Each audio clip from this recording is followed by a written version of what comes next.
Hello friends! First of all, thank you for taking the color pencil workshop with me on Saturday of January.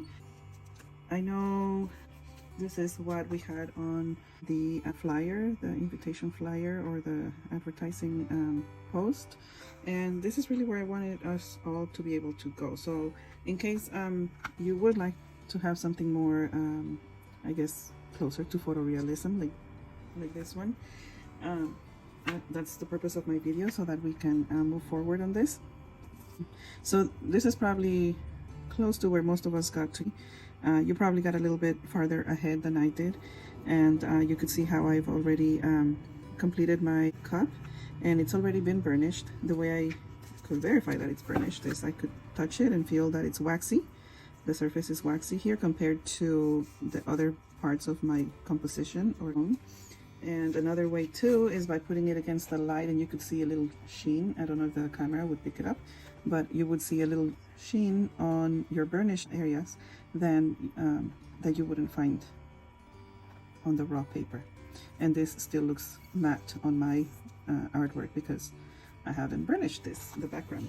So I can still add a few things to this, but now that it's been burnished, anything I add to it is pretty much just going to sit on top of my last layer, which was white. I just went in with a sharp white pencil and made these little circles, remember, to burnish it. And so this is completely flattening out the paper surface, also muting some of those colors, just unifying everything.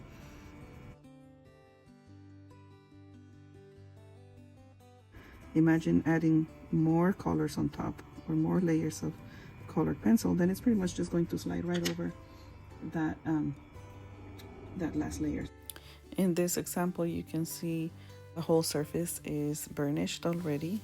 I've already layered, but here I still need to layer the background and eventually burnish. So let's go over how to do that. And as I add more color to the background, that will help also to create contrast between the foreground and the background. So what I'm gonna do is I'm just going to continue layering, but now I'm gonna add more pressure, and that color is going to pop. So now I just have to decide what colors I'm going to use for my table. Oh, this is a coffee bean, which is a little bit more red than let's say this brown, right? So it looks brown, but when you compare them both, you could see that one is a little bit more on the red side, and this little yellow, well, it says Orange Crush, but let me see if I could find, and this one is Sunflower, so it's more yellow. Maybe I'll go with a sunflower for more contrast. Okay, so I'm going to be using this color. I need to work my way up to burnishing, but first I need to add some more layers. That way I add a distinction between the background and the foreground. So that would make my foreground pop as well as I develop my composition more. The background is still very light in application, and so I need to add more yellow, and this is my second layer of yellow, and you will see how it applies darker than it did the first time, even though I'm still keeping a light touch. To prevent fatigue on my hands and wrist, I hold my pencil very loosely. It might look strange the way I hold it. My first layer, I hold the pencil from farther back from the tip. For my second layer, I move my hand closer to the tip. That helps me to put more pressure, but it still doesn't get my hands tired right away.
We can see how the background is already being isolated from the cup, and that is making some contrast as well, even though I'm not finished, but we can already see that developing.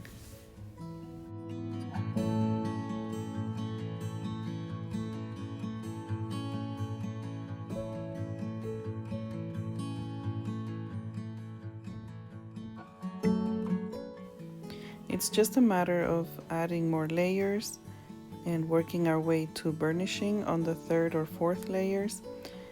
Because this is wood, then we have to probably add more colors in between those layers. But that's basically the process. So I will just keep working. I have sped up the video to show my progress, but that's basically the gist of how we would continue working on this. Maybe you can see the difference of how it's applying now that my pencil is sharpened again.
Referring to the photograph, my reference image, we can see that the table edge right here receives more light than the top of the table does. So the top of the table is more saturated, little edge is lighter, and so I want to make that differentiation too on my artwork.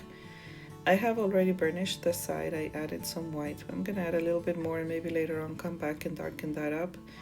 But for now, I want to make sure I keep track of that edge before I get carried away. So I will work my way backwards, starting from this edge.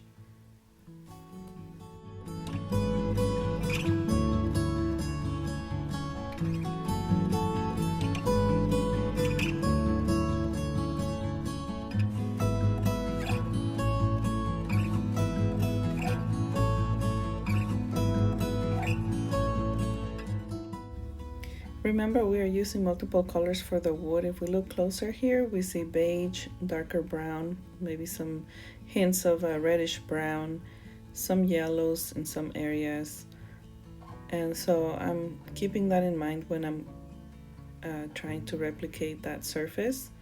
I'm blending in different colors, and some areas are sharper than others. You can see some sharp lines on the wood and some blurry, fuzzy lines on the wood. So I'm incorporating both here in my artwork. So just play around with the colors. You can go back and forth between colors, interpret the wood texture as you would, and also make sure your pencil tip is sharp. Have fun, relax during this time, you know.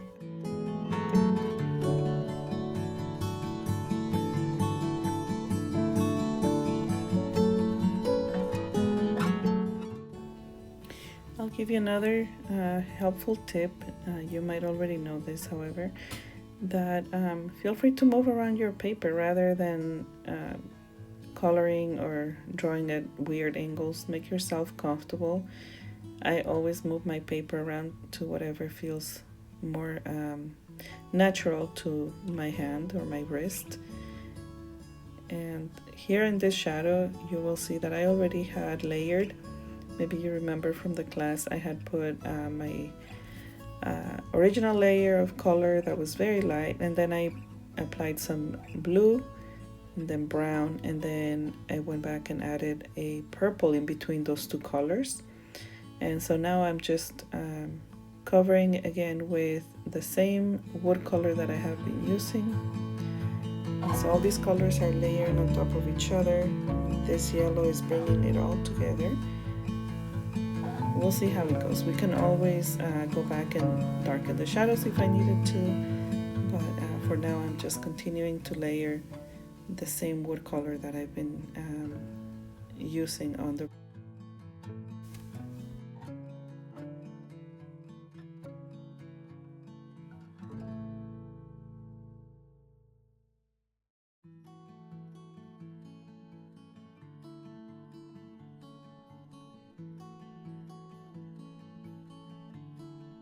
There is a reflection on the table coming from the cup and the saucer, and it's right about right here. I didn't remember it earlier, but it's not too late. We can see those reflections right about here on the photo, and I can still put them on my composition. So I kind of located where they would go, and I'm gonna pick a light color pencil. Okay, that's not showing too well right now. So what I could do is instead add contrast to the surrounding area so that the reflection area is lighter in comparison. So let's pick a dark color and just locate those reflections and darken the surrounding sections, and maybe later I can come back with white and highlight that area, or maybe even see if an eraser would work. I'm not sure, but think we can build up some white, especially if we use that creamy white that I love, the Prismacolor pencils. They usually apply a little bit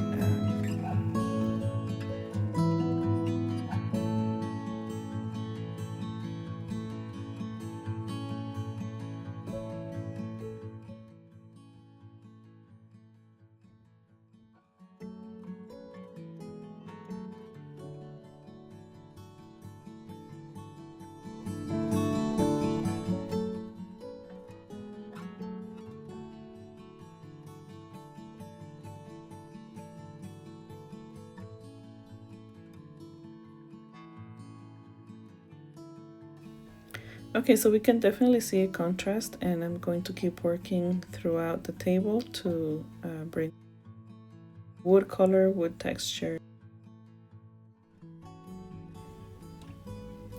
In the far background, we see browns, dark colors. I won't use that. I want to make a contrast, but I will try to bring in some colors from the mug into the background. Maybe that would harmonize my composition also. And I have some green right there that I picked up from the mug reflections. I have this purple that is in some of the shadow areas. And so I'm just layering, and later I will burnish. And the background here, I don't really care if it's smooth or if it has little scratch lines, but however I'm still applying with less pressure than I would.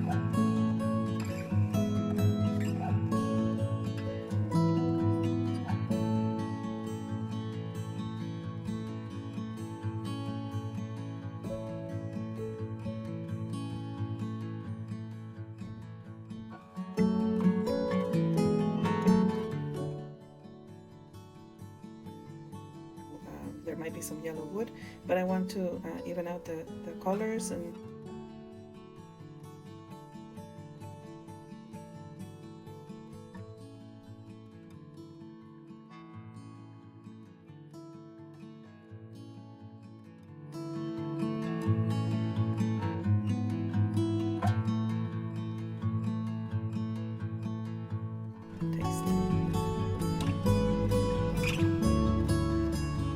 also here I'm using the white to kind of fade out the farther back of the table where we'll be